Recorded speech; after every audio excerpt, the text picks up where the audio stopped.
a lot more difficult than sitting with a hiring manager and talking about your skills and what you're worth to them. And so I think we'll be able to give you some few tips on how to get maybe a little extra money or other things when you go into a interviewing session or even before that. So I am going to start a little bit before the actual interview process, because the negotiation kind of starts off at the beginning, right when you apply for a job.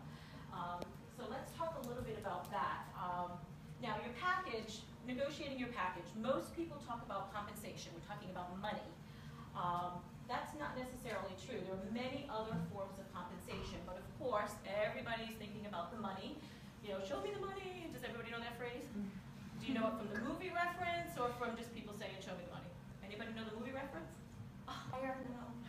I was actually in that movie, and no use for me here, right? So basically, let's talk about some of the way it impacts. What is in a package? So we're going to talk about wages first. Obviously, wages are the cornerstone of when you get a position. You're looking at it for money.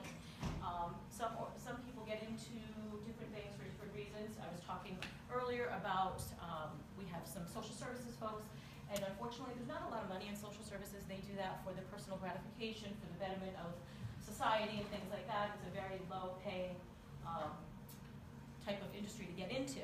Most people work because they need money. So that's kind of the biggest piece, but there's many different forms of compensation when we talk about employment and your packages. So let's start off with the wages though. Does anyone here know what are minimum wages in Rhode Island?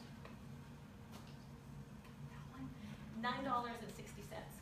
So the minimum wage here in Rhode Island is $9.60. That's the least amount we can pay an employee.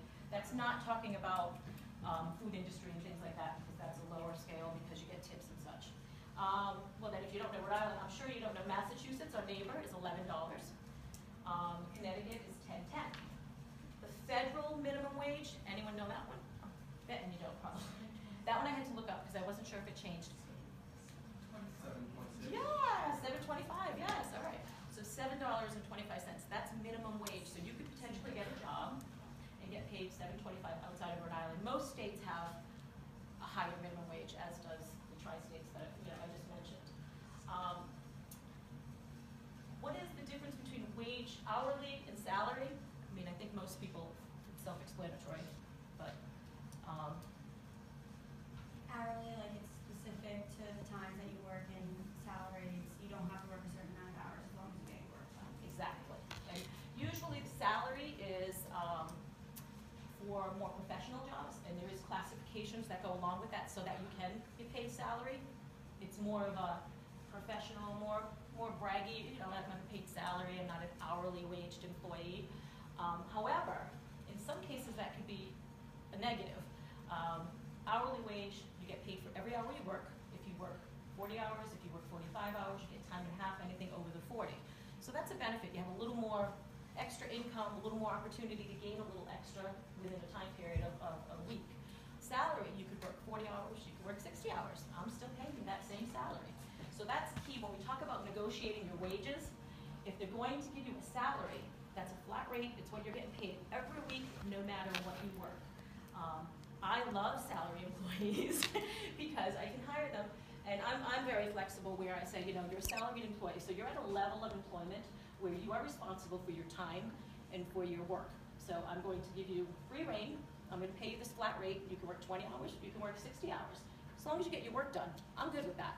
A lot of organizations don't do that. A lot of companies that I have worked for before also, they try to get the most out of their money. They make you sit there 60 hours a week, but you're getting paid your salary. So again, that's not always the way, but that's a possibility. So you want to keep that in mind. Just because you're getting a salary pay or your position is classified as salary, you have a little more professional title and things like that, but it's not bad if you're getting paid hourly either. So don't look at it. Most people, especially nowadays, the older workforce feel that they've made it when they're getting salary, and that's not necessarily the case. Anybody can get paid hourly. You have to be classified to be in a position of salary. And they do that because the Fair Labor Standards Act is there to protect the employees so that you're not getting underpaid. So there's certain requirements requirements for you to be paid salary. Most of you would fall into that because you're in some type of professional environment, either a specialty or you have a special, again, there's a definition for each category, but you're considered professionals. So not a laborer and things like that. So we talk about that. Let's see. So that's one piece of it. What other opportunities do you think we have in your package when you're negotiating a salary? Benefits or stock options? Okay. Let's talk about, we have benefits, stock options, paid time off. No one, I don't know if anyone thinks of that as a negotiating tool, but most companies give you 2 weeks vacation. That's kind of the norm. If they give you more than that, that's great. But that's also something you can negotiate. The salary might not be as high as you want it, but I think you can get an extra week's vacation. A lot of companies are flexible with that. They'll always say, well, our standard is, what we normally give, but that doesn't cost them too much to give someone an extra week vacation or extra time off. PTO, paid time off, is incumbent of a few things. It's vacation time, it could be sick time, personal time, holiday. Most companies separate them, and the reason they do that is because it helps classify it. So with sick time, you take when you're sick only. Personal time is for X amount of personal reasons, et cetera, as they're defined. Here in Rhode Island, if you separate with a company, they only have to pay out your vacation time. So if it's not lumped together, if it's not called paid time off, and you have it broken down, sick, vacation, personal, and let's say you start at the beginning of the year, or you've been there for a few years, and you decide to separate from the company, you leave, they only have to pay out whatever your balance of your vacation time is. So you could still have 5 days of sick time, 5 days of personal time. They don't have to pay any of that out. The law requires that they only pay out sick time. So to separate it and if they lump it together and just give you X amount of hours that they call PTO, and they say you can just take the time off whenever you want, here's your lump of hours. If you ever leave, they don't have to pay any of it out because it's just paid time off. So that's something to kind of think about when you're negotiating extra vacation time, because even if you didn't stay for some reason, they have to pay out that vacation time. Again, 5 or 6 years after when you're ready to move on in your career. Health benefits, again, people may not think of this as a negotiating tool. The reason it is because if you choose not to take health benefits, you may still be covered by either a significant other, parents. You're saving the company money by not opting for their medical benefits, or dental, or vision. All of those are something you can negotiate back and say, well, listen, I'm not going to take benefits. Is there any additional monies that you can put toward my salary? A lot of companies will say, oh, it's a different budget and everything. Many companies do a payout. I have a company that does a $1,000 payout to employees who don't take benefits. They're saving about $1,500, $800 to $1,500 per month on you by not doing benefits. Again, that's the way the benefits are today. That could also change next year depending on how the benefits go. But they're saving quite a bit of money if you choose, or you don't have a need for medical, dental, vision with them. So that's one thing you want to consider as another tool or bargaining piece.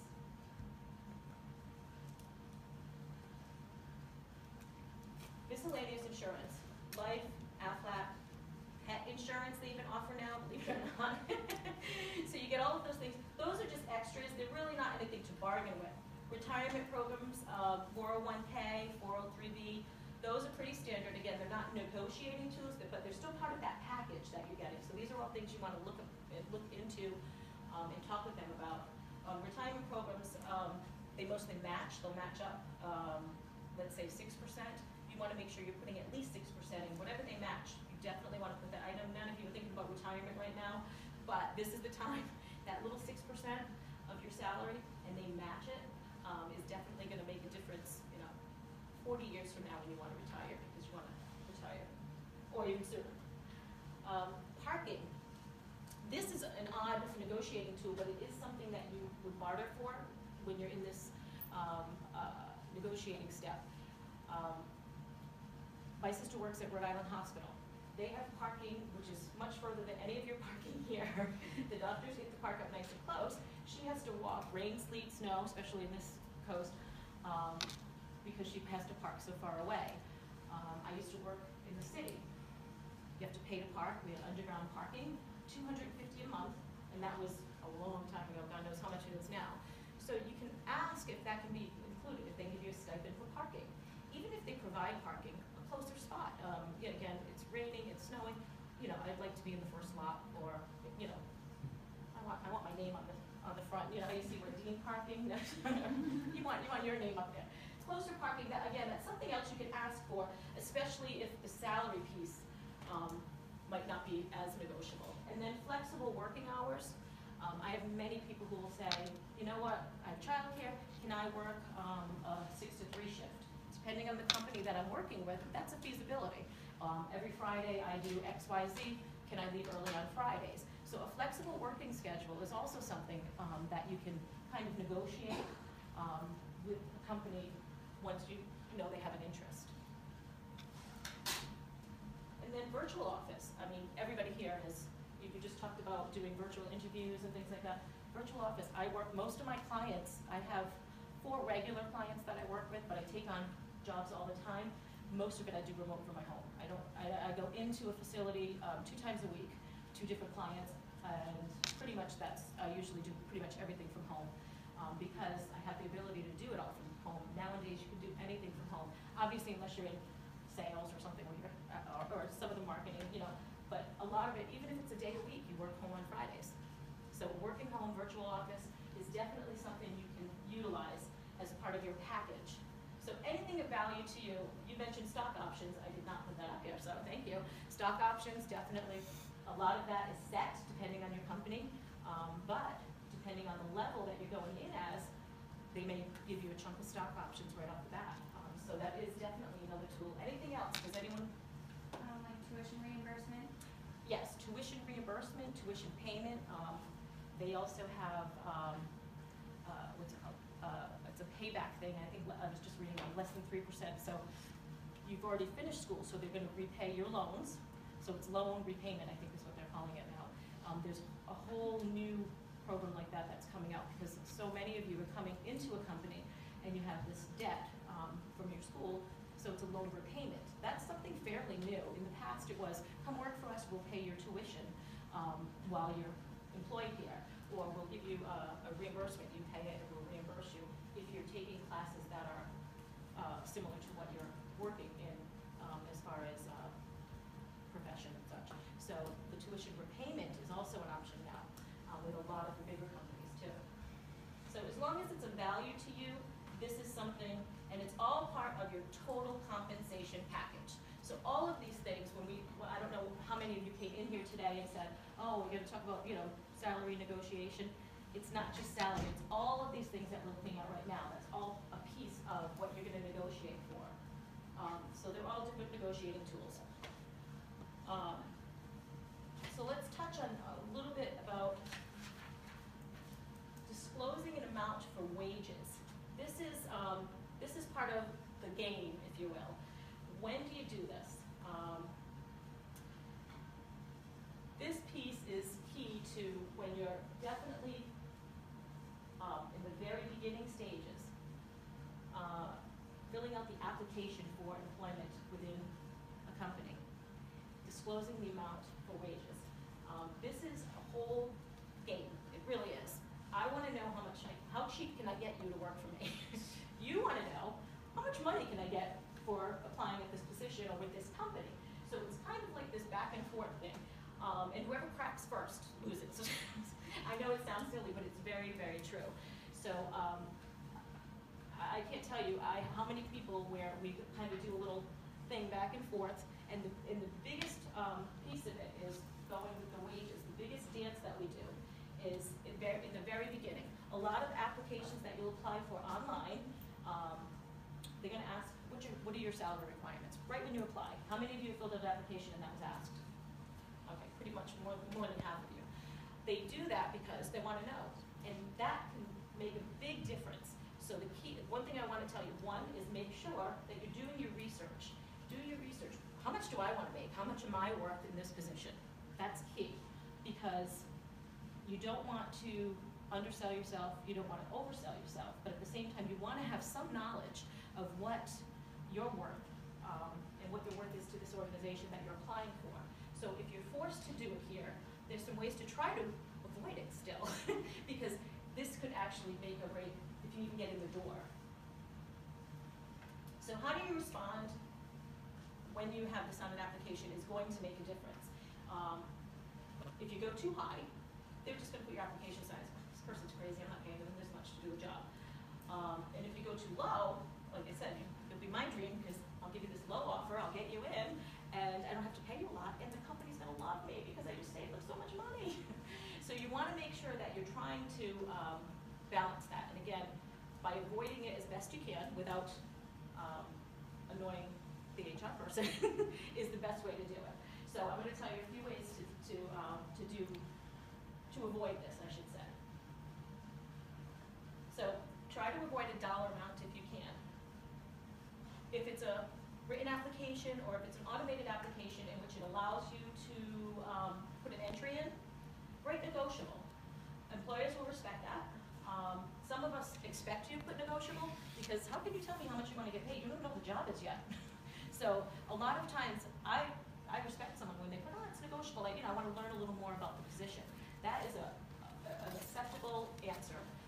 Unfortunately, in some automated systems, when you're applying for a job, you can't write. It's not text. You have to put a dollar amount. So if that's the case, put a range if you can. When we talk about a range, you want to make 80,000, let's say. I want to make 80,000, but the lowest I could possibly make is 70. So put your range 70 to 75. You don't want to put too large of a range because then it's like this person doesn't even know where they are. $5,000 range, a reasonable range. $10,000 is a little bit of a stretch. You could probably get away with it, but if you can put a range in there, that keeps you happy and it gives you a little room for negotiation. And also at the same time, there's a chance that you're not going to just get put aside because you put this ridiculous salary. And I have all these other people who are just as qualified, and they're not asking for a higher salary. So that's kind of one way to avoid getting yourself put out before you even get in the door.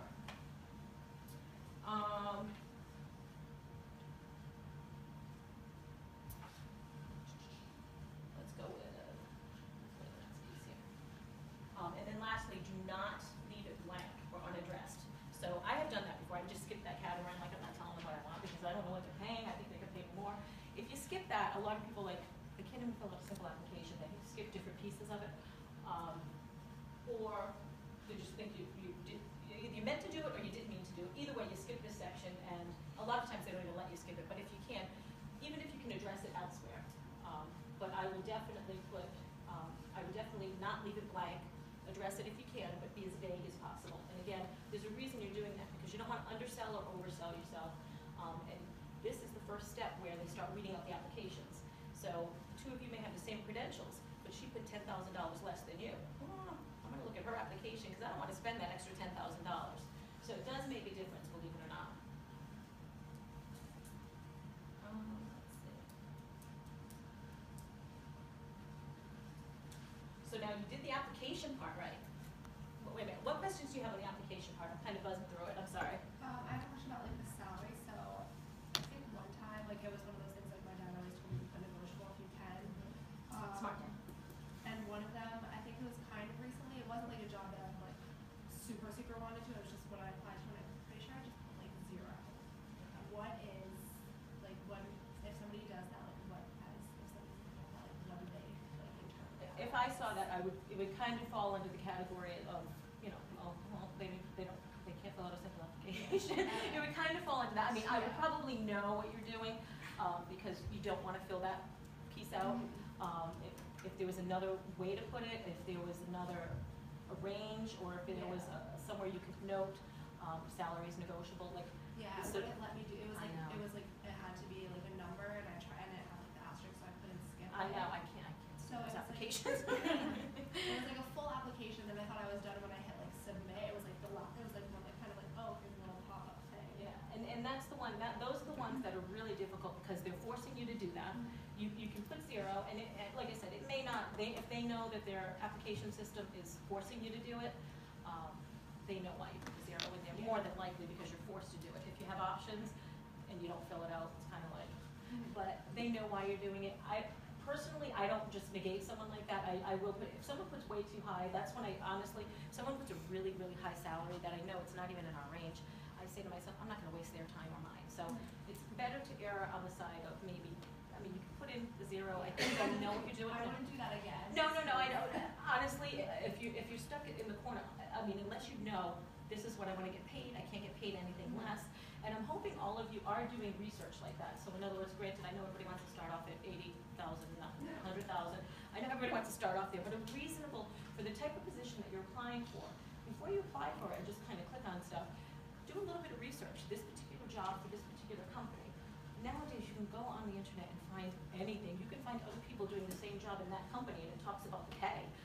Some of the job sites now will say this company pays an average of so-and-so for these type of positions. I mean, it tells you half the time. So, I mean, you don't even have to do any in-depth research. A lot of times, it's right there at your fingertips.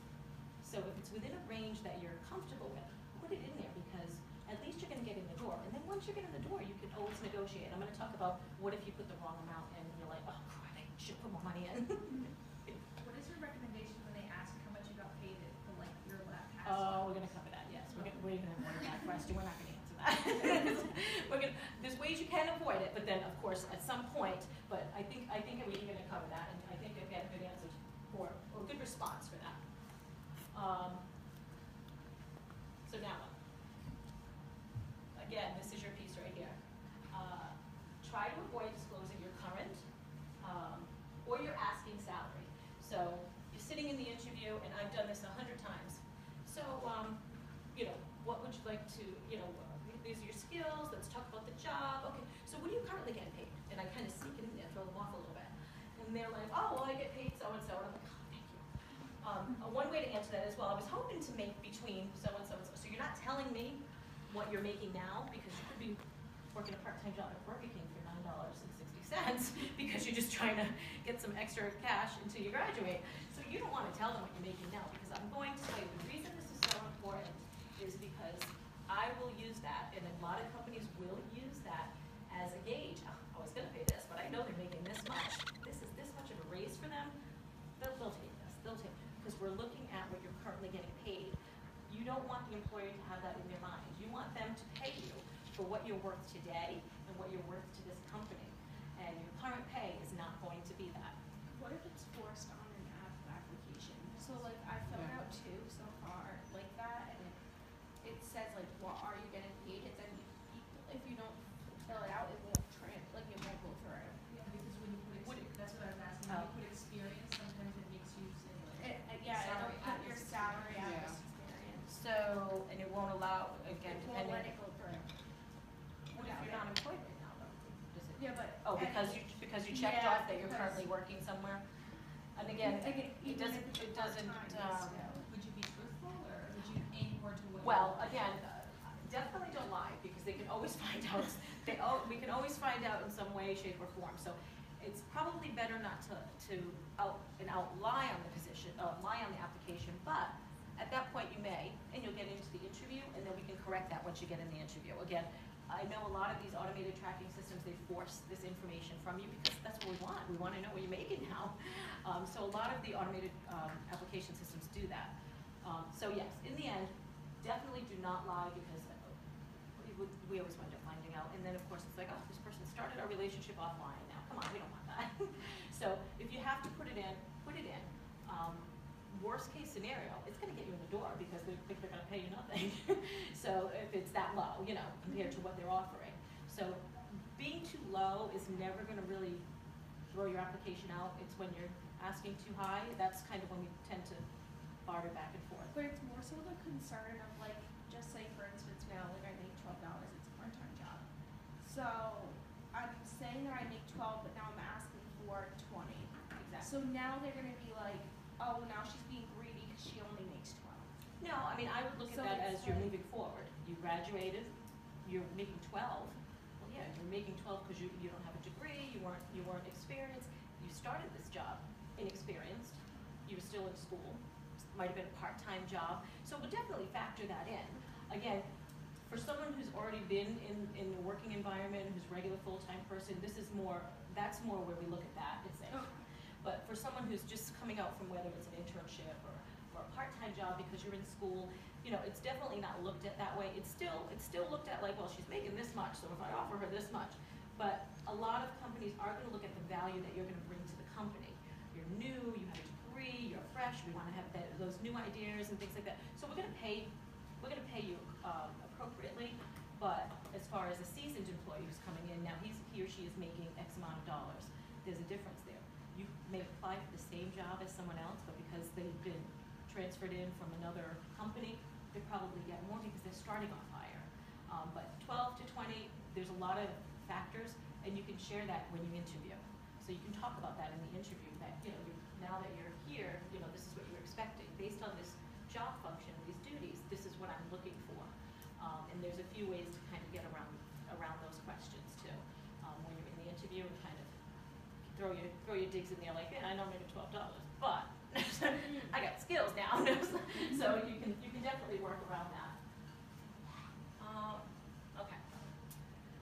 So if you're not yet employed, then it's not a problem because you're working from nothing. So, but definitely again, do the research of the job or the company that you're looking at. So the interview's going well. Again, your interviewer now brings up salary. Again, we just talked about it. You kind of defrayed it a little bit. Oh, I was hoping to make this. I was looking at this. They bring it up again. Throughout the interview, you can say, actually, you know, I'd like to know a little more about the position. Again, I have more respect for people who don't just throw a number out for me. Oh, well, I'm going to make this much. Well, again, you don't even know what the job is yet. I'd like to know more about the interview. Now, you can't, at the end of the interview, you really can't say that because then I would say to you, okay, what else do you want to know? And you're going to be sitting there, oh, well, so this is something, if throughout the interview, an interviewer comes up to you and they brings up the question, you know, what salary are you looking to gain over here? Midway through the interview is a good opportunity for that. Again, you're probably going to get asked the question a few times throughout the interview. You really want the HR person to kind of name, and I'll be honest with you, I don't even give a dollar amount ever. I usually give a range in the interview. So at the end of the interview, someone will say, okay, well thanks, you know, this sounds like a great opportunity. You know, I'm really looking forward to working here. Now, did you have an idea on the salary? And oh yeah, we have a range that we're looking at. It's in our budget. Oh, well, you know, I'm thinking that what do you feel that is acceptable compensation? Do you have salary expectations for this position? Now I'm asking you. You're going to try to come back to me now. Well, what's the budget? So it's kind of good. So whoever can hold out the longest. And I know this sounds so silly, but it really does make a difference. And there's a nice way to do it. It really is. So there are a few nice ways. Ask what the typical range is for others working in the company. So, you know, oh, am I the only case manager here? No. What does an average case manager make within this organization? So that's kind of a way to avoid the question, hit back with the question. Ask what they budgeted for the job. That's my go-to response. Oh, well, we have a certain budget for this. Well, what is the budget? Do you have a budget for this position already set up? If they ask, again, say, I'll consider any reasonable offer.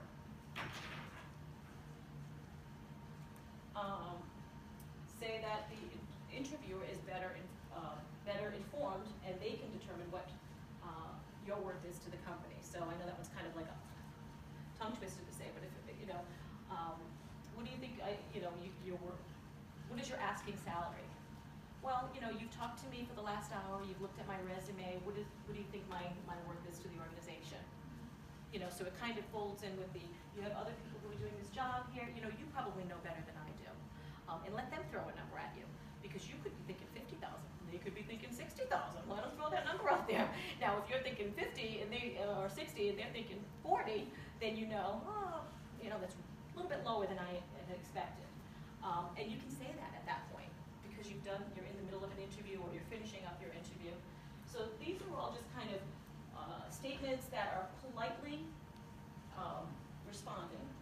It puts them in the position of naming a range first, though. It really is. And that's kind of what you want because you kind of want to know where you are. At both the company, I always know what my budget is, but I also know if I can save the company money and get a really good employee in at a low rate, gonna do that. And I know that sounds terrible from your end, but when you're the one who owns the company, someday you'll own a company and you'll go, oh, I want that HR person who's gonna save me some money.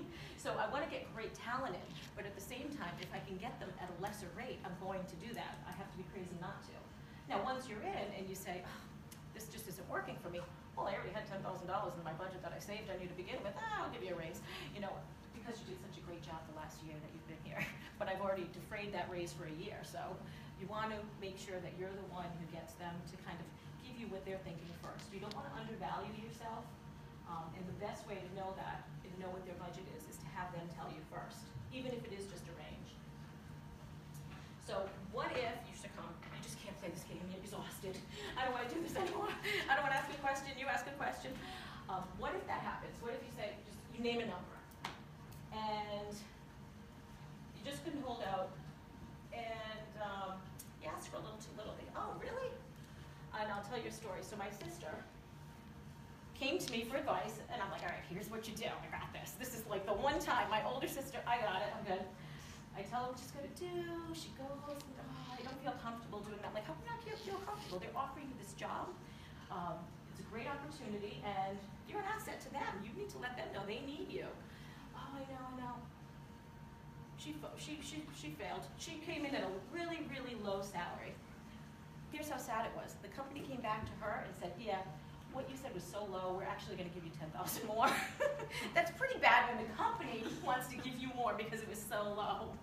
So really, I can't stress enough, do the research before you go into these, before you even apply for a position, because as you guys have pointed out, the applications are mandatory in some cases, where you have to put a dollar amount in there.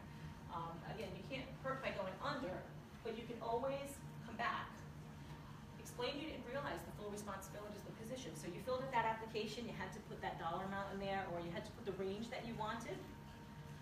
You know what, now that I'm here talking with you, I know I did put a range, but I really didn't anticipate that this position was gonna have so much responsibility, and I feel that my skills are a really good match for it, but I really can't do it for anything less than 60,000 or whatever that number is. Especially if you can try to get them to share it with you, but chances are if you put that dollar amount on your application, they're not gonna share anything else with you. They're gonna kind of stay within that range. What questions do you have on if you fumble out a rate that's not so lucrative? So what happens if you have an offer and it's way lower than a job the same title, and you look it up and it's like, oh, you got an offer for 50,000, but other people are gonna take 70. How do you nicely say, like, this is a great opportunity, but you're not paying me enough without being rude about it? I like your first sentence. This is a great opportunity. So you want to tell them, you appreciate the opportunity. This is a great opportunity.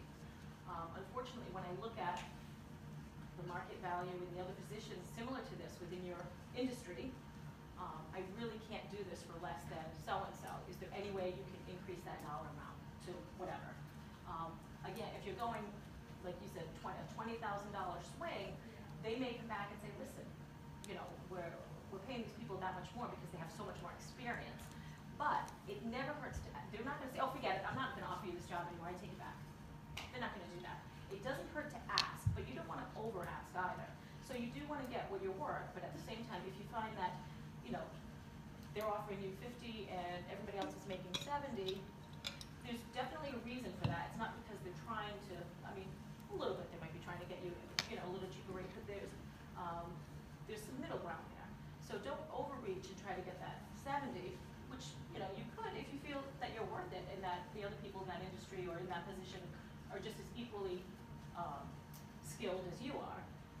But mostly, if that's the case, it's because they have experience, there's reasons for that. So come back. Once you've gotten an offer, it never hurts to ask and say, you know what, this is a little bit lower than I expected.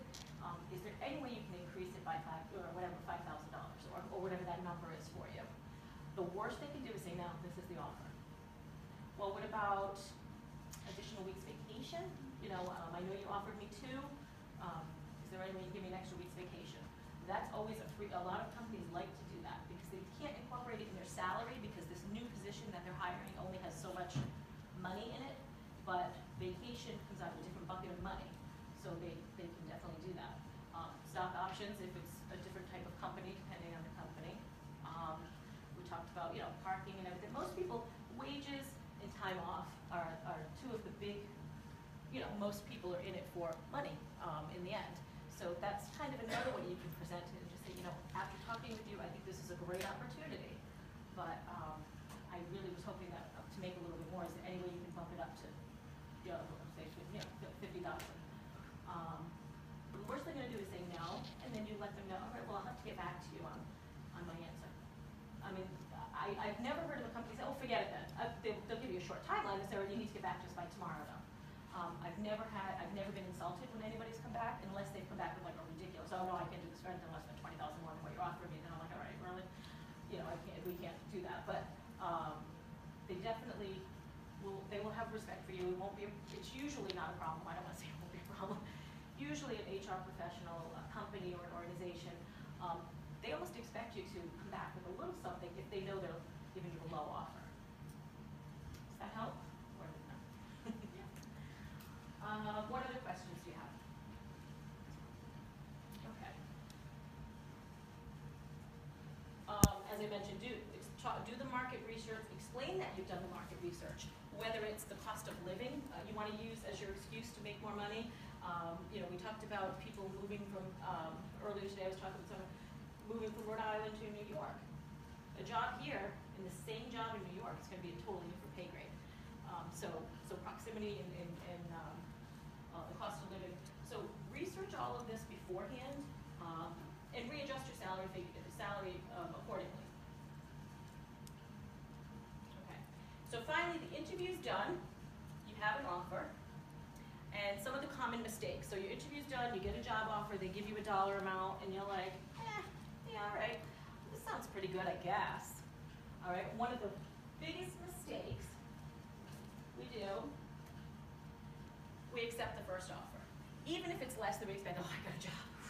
I'm one of the few kids in my, get the job, that's all I care about. If it's paying a lot less than you anticipated, again, it's your worth to yourself and to the company. Go back. Nicely ask or let them know that it's really not what you expected. Is there any way they could give you an extra, $5,000?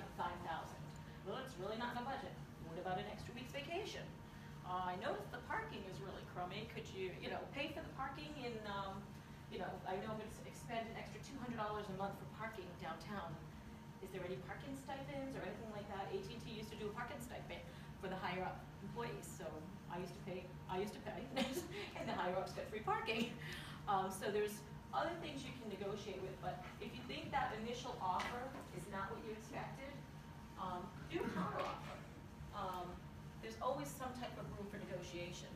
What if the offer is more than you expected and you still try to push the budget? Well, let me put it this way. Is it more than you expected, or is it more than the market? Again, the goal here is to make sure you do some research beforehand, because you really want to know when you're applying for a job, you want to know what is this paying, because you don't want to waste your time or anybody else's. So is it more than what you expected, or more than what the market research shows that you should get offered? Do you know which one? Either one. Either answer.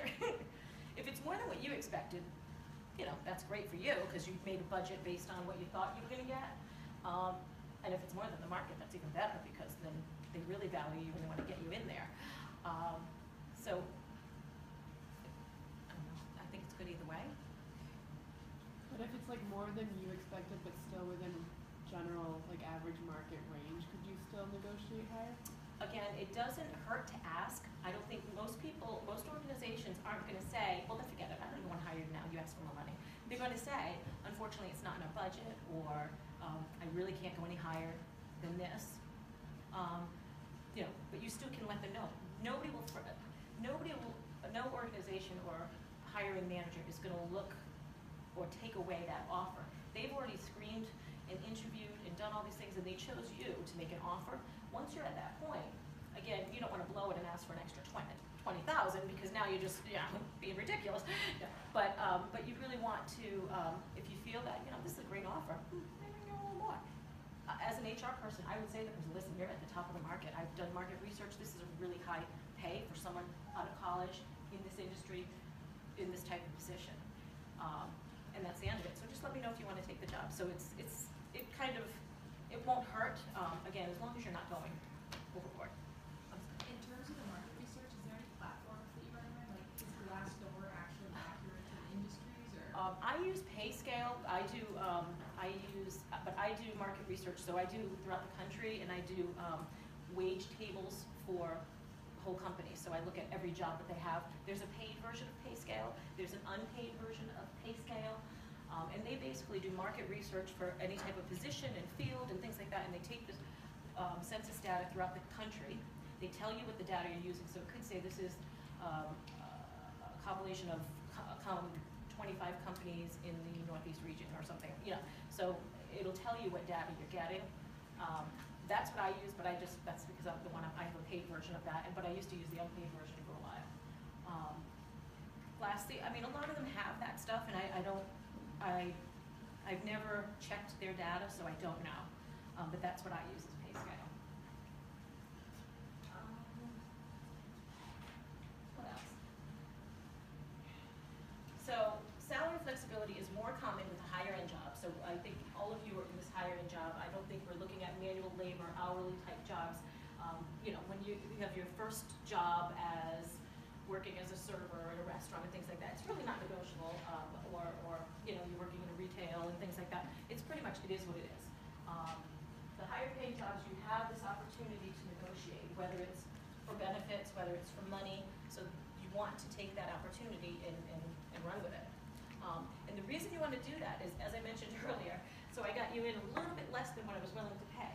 You're here for 6 months and you're like, oh, you know, this money just, I need to make more money. I thought this was going to work for me.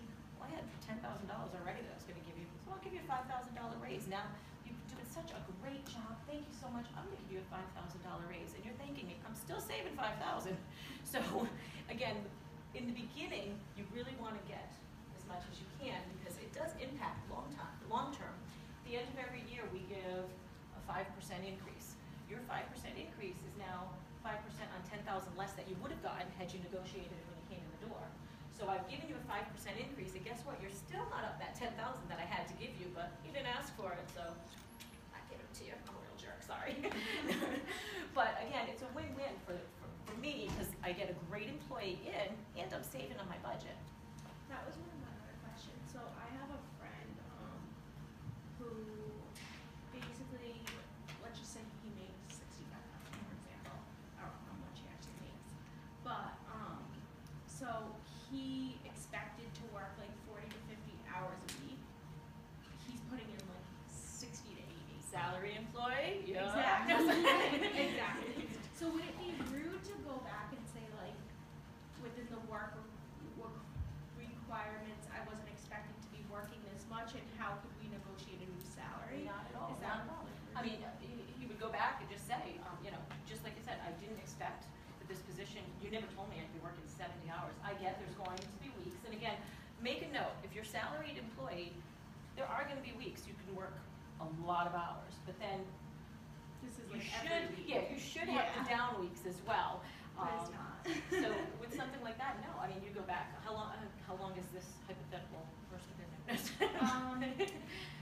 About a year. He actually just took a higher level position now. Did he get a raise with the higher position? I hope so. Not yet. Oh my God, he's got to go in there and He's talk to struggling. somebody. From what I heard, the company he's with is very tough with those types of things, but there's such a like great like name to be working for just because they're like a big name.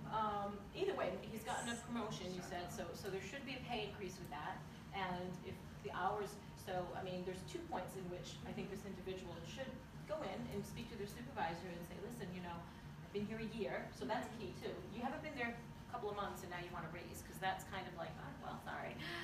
But they've been there a year, so that's a reasonable time frame to say, I think I've been here a year, I am working a lot more hours than I had anticipated, just got this promotion, so I was hoping that I'd be getting an increase, you know, can we talk about that? That's not unreasonable at all. If anything, he's erring on the side of caution. He should have had this conversation. A while. Yeah. What other questions? What are your thoughts on when companies say that their package is non-negotiable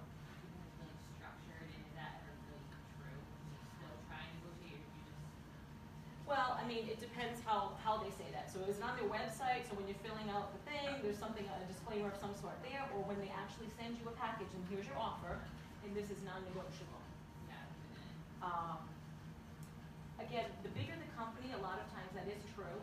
A lot of larger corporations, AT&T had, it was a union environment and the management environment, and it was not, this is what we have, take it or leave it. So some companies are like that. I mean, but when they are like that, they usually start you off pretty well, and you have a robust package to begin with. It wouldn't hurt if you talk to someone, but more than likely, if they put that as a disclaimer, they've done that for a reason because there isn't any options. Their vacations are standard, everything's standardized, so the chances are that particular position or company has standard packages, and that's what it is. And they don't have the ability to negotiate. But the hope is that that type of package is a robust package to begin with. So if you've gotten an offer from a company like that, usually it's a really good company, and you're kind of lucky to get in that type of company. But if it's not what you can afford or not what you're looking for, you know, you have to make that choice too. I mean, it could be a great company. Her person works for a great company, but it's not getting paid due compensation. So he or she needs to touch base and talk with the management staff. And just because it's a great company, he can't work at a lower rate in all these hours for the name of the company. So usually if it's a reputable company, they'll compensate you appropriately. What other questions on this?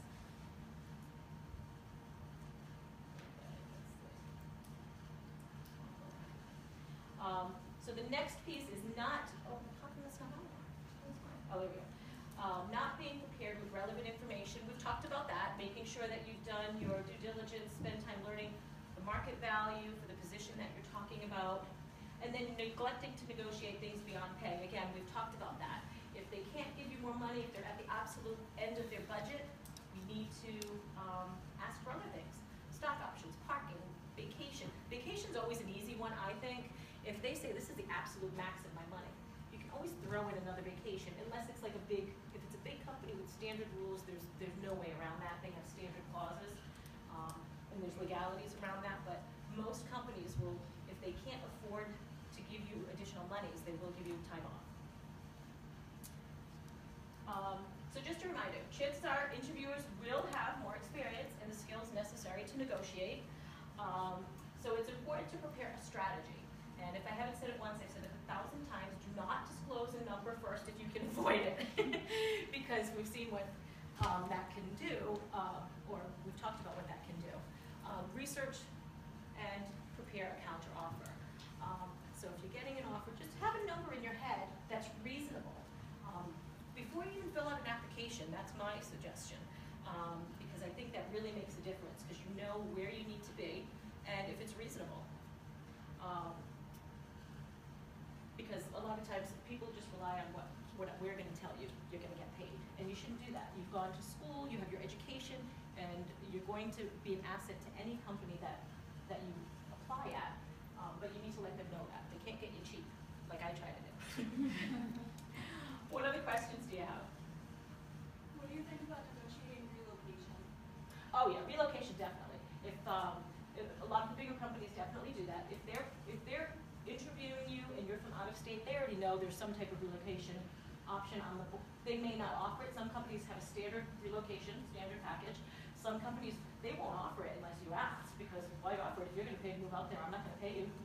So it's always an option, and some of them have just a stipend, a dollar amount.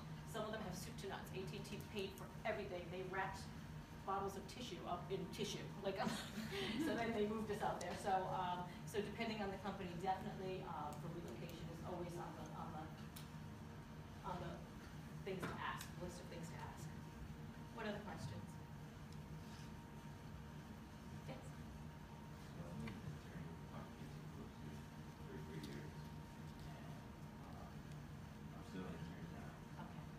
They seem to keep asking me to come back. Do you think I can use that kind of negotiate a better salary? Most definitely. You're a known entity. You're someone you've worked with them for, you said 3 years? Okay, so you worked with them for 3 years, and they want you to start. They've offered you, to come back. So that's certainly grounds for you to be able to say, listen, I'm reliable, or whatever all the reasons you believe that they're asking you back.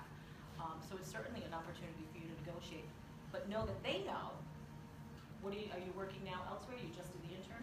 Okay, so they know that too. So they're thinking, well, he's out of high school, I can pay him out of high school, out of college, I can pay him really cheap. So make sure they know. There's a certain level of expectation that you have for salary.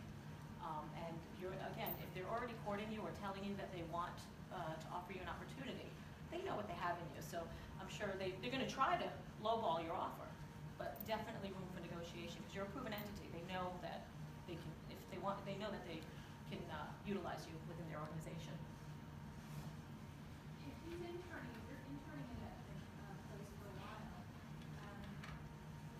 how do you approach to find out what the fair market value is of the jobs that you're looking at?